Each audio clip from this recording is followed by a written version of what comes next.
There's a silent battle that every person on Earth fights, and most lose before they even realize they're in it. It's not the battle against other people. It's not even the struggle against circumstance. It's the invisible war between your potential and your fear. Fear of failing, fear of rejection, fear of being seen trying and falling short. You plan, you dream, you visualize your future. But when it's time to move, your feet don't. That's fear doing what it does best, convincing you that you're safer standing still. Before we begin, take a moment to breathe and ask yourself honestly, what would your life look like if fear didn't dictate your choices? If you could act, speak, create, or love without that tightness in your chest that whispers, "What if I'm not enough?" If you want to understand how to live without that voice controlling you, make sure to subscribe, not for me, but for yourself. Because this is where we learn how to master the unseen battles, where philosophy meets the modern mind, and where Miyamoto Musashi's 400-year-old wisdom can still change the way you face your own life today. Now, let's begin. Miyamoto Musashi wasn't born fearless. He was a man who faced real death more than 60 times, and still admitted that his greatest enemy was never another swordsman, but the fear within. When you strip away his legend, what remains is a human being who refused to let fear make his decisions. And in the final week of his life, as his body weakened, but his mind reached its sharpest clarity, he wrote what became the Dokudo, the path of walking alone. Short principles that seem simple at first glance, but together form a code for mastering the psychology of fear itself. Most people think courage means being, because fear only controls what we refuse to look at. He once wrote, "Do not go against the path of humanity." At first, that sounds like moral advice, but if you look deeper, it's about self-acceptance. Don't fight your nature. Don't wage war against the fact that you feel fear. Every creature, from the samurai to the sparrow, feels fear. It's the body's way of saying, something matters. Fear isn't your weakness. It's proof that you care about what's at stake. What Musashi warned against wasn't fear itself, but identification with it. The moment you say, "I am afraid," instead of "fear is arising," you've already given fear your name. You've mistaken a visitor for a resident, and that confusion, that merging, is what paralyzes most people. Centuries later, neuroscience confirms what Musashi understood intuitively. Your brain can't tell the difference between a tiger chasing you and a rejection email.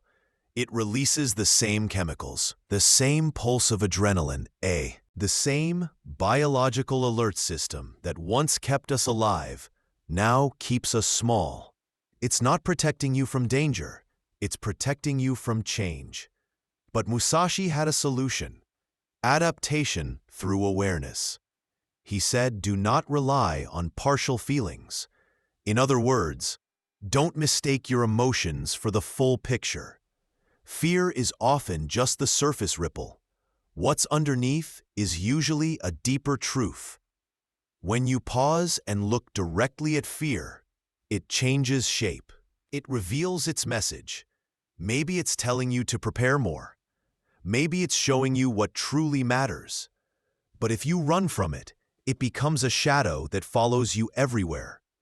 This is why Musashi's second principle, do not seek pleasure for its own sake, isn't about rejecting joy.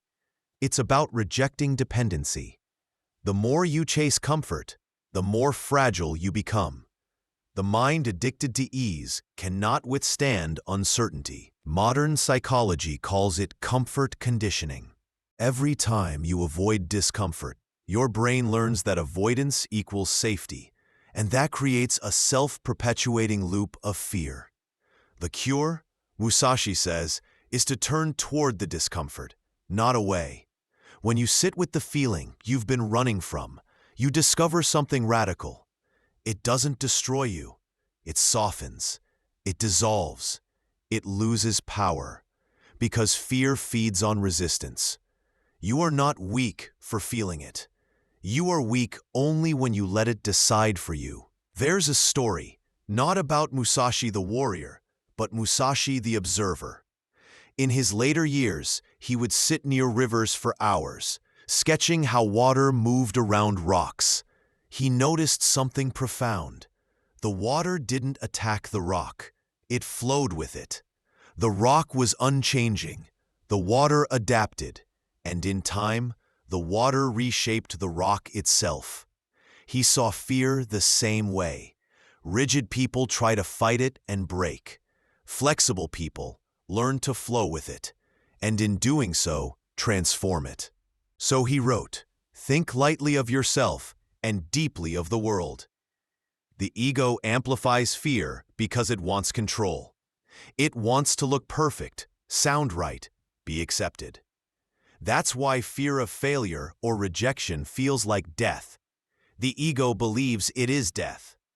But Musashi's point was this: you're not your ego.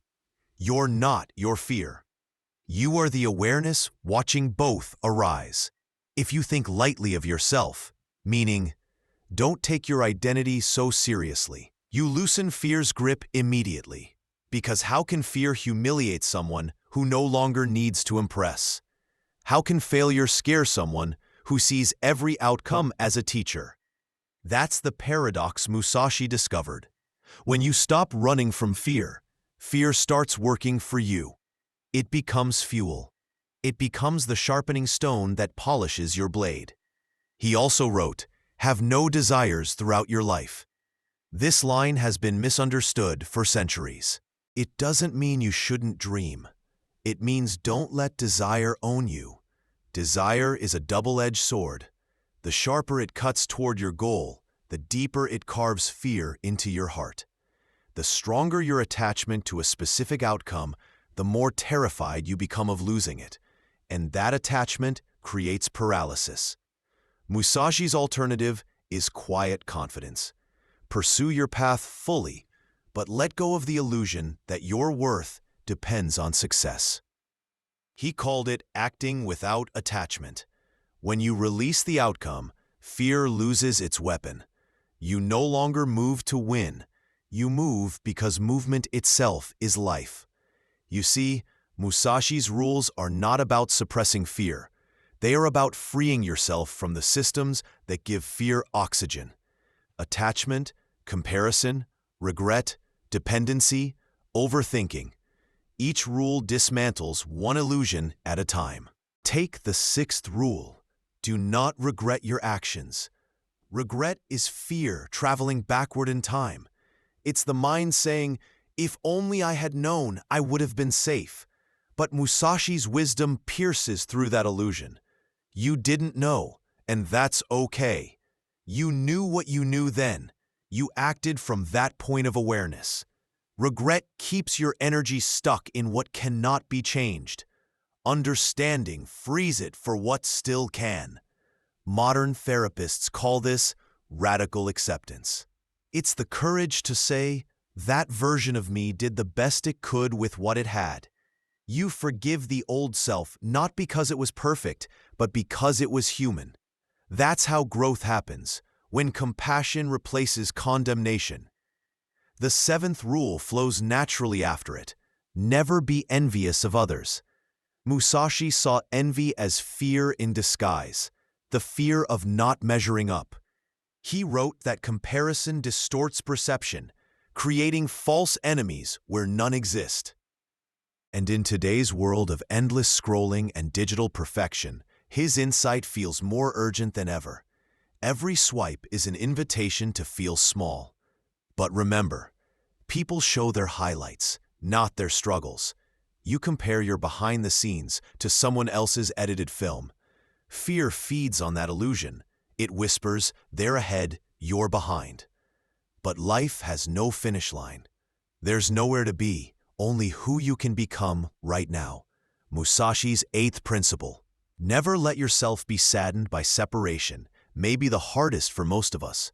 We fear loss because we build our sense of safety around people, jobs, titles, possessions. But everything we love is temporary, and the deeper your attachment, the greater your potential for pain. Musashi's insight was not to stop loving, but to love with awareness, to hold everything lightly, knowing that nothing truly belongs to you. That's the essence of non-attachment, not coldness, but presence. You appreciate what you have without clinging to it. You stop fearing endings because you finally understand. Endings are part of the rhythm of life. A Zen monk once said, "The flower falls, but the seed remains." Loss, too, leaves behind growth. Few can't survive where gratitude lives. The more you study Musashi's rules, the more you realize. Imagine if, instead of asking, "How do I get rid of fear?" you asked, "How can I walk with it?" How would that change your choices? Maybe you'd start the project you've been postponing. Maybe you'd tell someone you love them, instead of waiting for the perfect moment. Maybe you'd finally stop over-preparing and start living. Because fear's greatest weapon is not pain, it's delay. It convinces you that you'll act when you're ready. But readiness never comes. Only the decision does. Musashi's life proves it. He didn't wait to become fearless before he acted. He acted, and in the process, fear lost its meaning. So ask yourself right now, what would you attempt if you knew you couldn't fail? What dream have you buried under the weight of fear and excuses? And if not now, when? You don't need to slay your fear. You just need to move with it.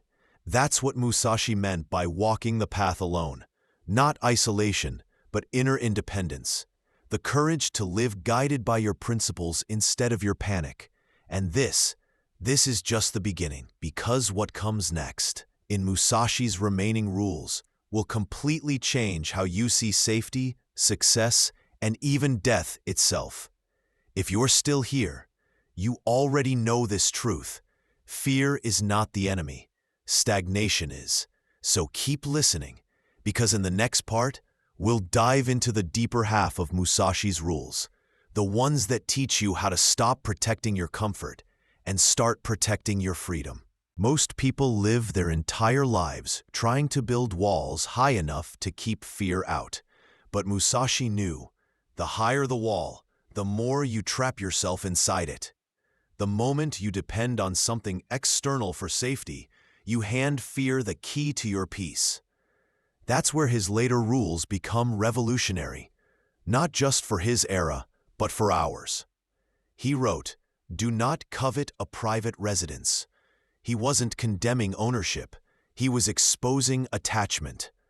When you believe your house, your title, your wealth defines your worth, you're not living. You're guarding a fortress made of illusions. And fear is the watchman standing at your own gate. It's the same in modern life. You save money to feel secure, but the more you have, the more you fear losing it. You collect achievements for pride, but each new one creates the pressure to protect your image. It's an endless loop, security turning into slavery. Musashi's answer was simple but radical. Own things without being owned by T. Use them, enjoy them, but never let them define you. He warned against addiction to pleasure too. Not because pleasure is evil, but because dependence is. He said, do not seek delicious flavors. To the warrior monk, that meant, don't let your peace depend on anything that can be taken away. To us, it means, don't let comfort become your cage. Because every addiction, to comfort, approval, technology, even love, is just fear wearing perfume. When your happiness requires a condition, when it depends on the world cooperating with your expectations, you've already given fear its power. Musashi's entire philosophy dismantles that dependency, rule by rule. like cutting cords from a tangled mind. He wrote, "Do not possess old objects for your own amusement." At first glance, it sounds trivial, but beneath it lies one of the deepest teachings on detachment ever written. We hold on to the past not just through memories, but through symbols, trophies, photos, relics that whisper who we used to be. And with every piece we clutch, we're saying, "I fear who I might be without this." But you are not your past victories, nor your mistakes. You are what you're becoming in this moment. Musashi understood that holding on, even to what's beautiful, makes it impossible to grasp what's next. That's why his life was one of constant shedding.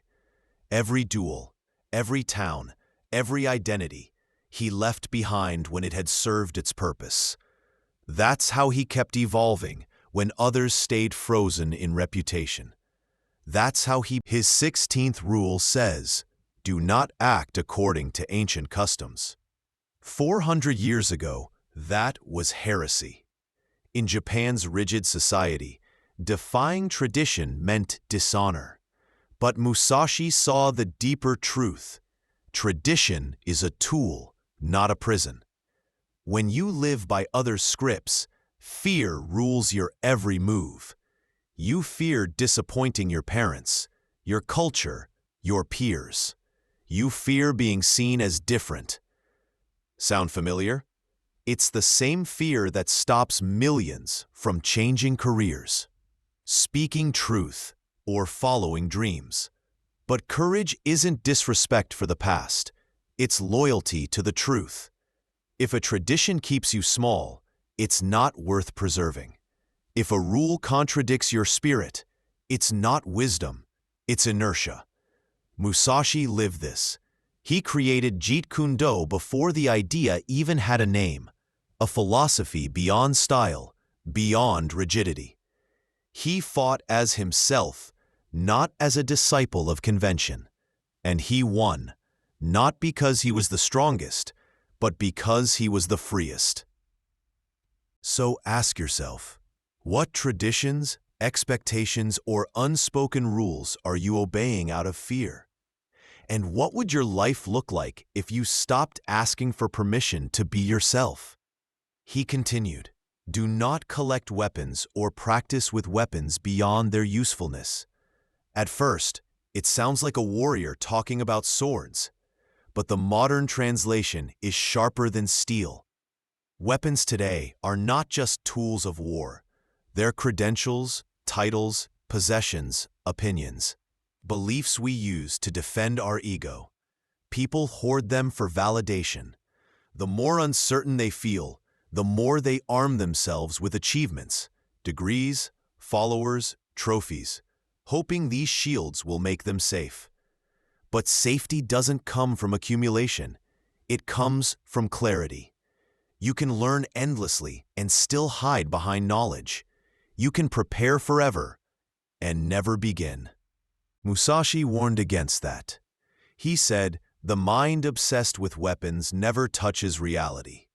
And that's true of us. The mind obsessed with readiness never risks the real fight, the one happening inside. Fear disguises itself as preparation. But every time you say, "I'll start when I'm ready," you're really saying, "I'm afraid to be imperfect." The truth is, you'll never be ready. You'll just get tired of waiting. And that's when real growth begins. When you act before you feel ready. When you trust the movement more than the plan. Then came the rule that stripped fear to its bones.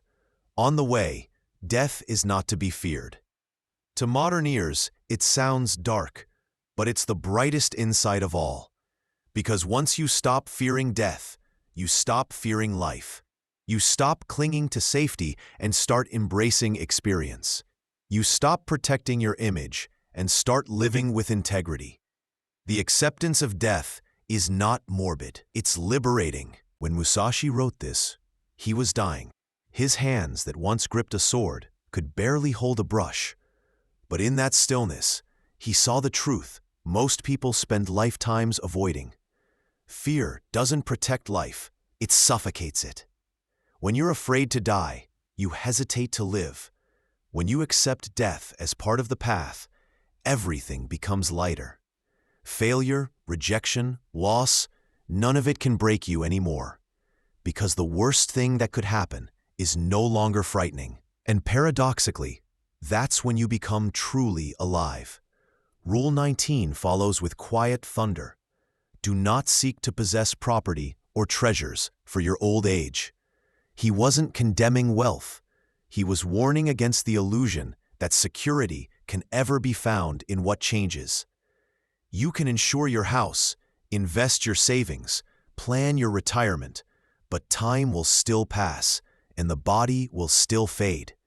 When you build your peace on something temporary, you guarantee fear's return. Musashi's freedom came from trusting impermanence. He understood that the goal of life isn't to accumulate safety, it's to cultivate strength. Safety is external, strength is internal. Safety disappears when conditions change. Strength endures through all conditions. That's why, even facing death, Musashi had peace, because nothing could be taken from a man who had already let go. The 20th rule might be his most misunderstood. Respect the gods and Buddha, but do not count on their help. At first, it sounds faithless, but it's not. It's empowerment. He wasn't rejecting spirituality, he was rejecting dependency. Faith is beautiful when it inspires action. It becomes poisonous when it replaces it. Too often, people disguise fear as surrender. They say, "I'll leave it to fate," when what they mean is, "I'm afraid to try." Musashi teaches balance. Pray if it strengthens you, but move as if no one else is coming to save you. Because fear thrives in passivity, and courage lives in motion. You can believe in destiny while still writing it. You can respect the divine while embodying it through your choices. That's the harmony Musashi found. Discipline as prayer, action as faith. Then came the final rule, his last lesson to the world. You may abandon your own body, but you must preserve your honor. To Musashi, honor wasn't reputation. It wasn't pride. It was alignment. The integrity between who you are and what you do. Because when you act from your values, fear loses its foothold. You no longer worry about judgment, loss, or failure. You simply act in truth, and truth becomes your armor. Honor is not about perfection. It's about consistency. When you live according to what you believe, fear can't manipulate you anymore. It can whisper, but it can't command. And that's the essence of all rules. Not to erase fear, but to transform it into a teacher. Fear shows you what you care about. It reveals where you've attached your worth, where you've built false walls, where you still need to grow. If you face it consciously, fear becomes wisdom. If you run, it becomes destiny. Modern science now echoes what Musashi wrote 4 centuries ago. Neuroscientists have found that people who practice detachment, mindfulness, and acceptance experience measurable changes in the brain.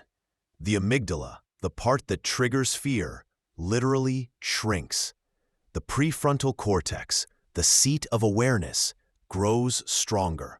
Fear doesn't vanish, it becomes manageable. And your decisions start coming from strength, not survival. Musashi was right all along. You can't think your way out of fear. You have to live your way through it, not by control, but by understanding. Not by resistance, but by release. So if you take one truth from all of this, let it be this. Fear will always walk beside you, but it doesn't have to lead the way. The people who build extraordinary lives aren't fearless. They just stop worshiping fear as truth. They act even when their hands shake. They speak even when their voice trembles.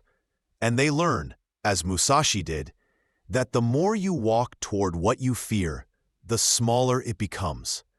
Maybe right now, fear is whispering in your ear, telling you you're not ready, not strong enough, not worthy. Let it speak. Then move anyway, because courage isn't silence of fear, it's mastery of it. When Musashi laid down his sword for the last time, he left behind not a manual for battle, but a guide for life. He showed us that to be fearless is impossible, but to be free is not. And that freedom comes when you stop letting fear write your story. So ask yourself, will you keep letting fear decide your path? Or will you finally walk alone, as Musashi did, into the unknown with honor as your guide? If this message resonated with you, if you feel that quiet fire stirring inside, don't let it fade. Subscribe now, not as a habit, but as a declaration that from this moment on, you'll stop running from fear and start learning from it. That you'll trade comfort for clarity, control for courage, and safety for freedom. Remember Musashi's final truth: fear will visit you often, but it only stays where it's welcomed. Walk your path with awareness, act with honor, and when fear comes knocking, bow to it, then keep walking.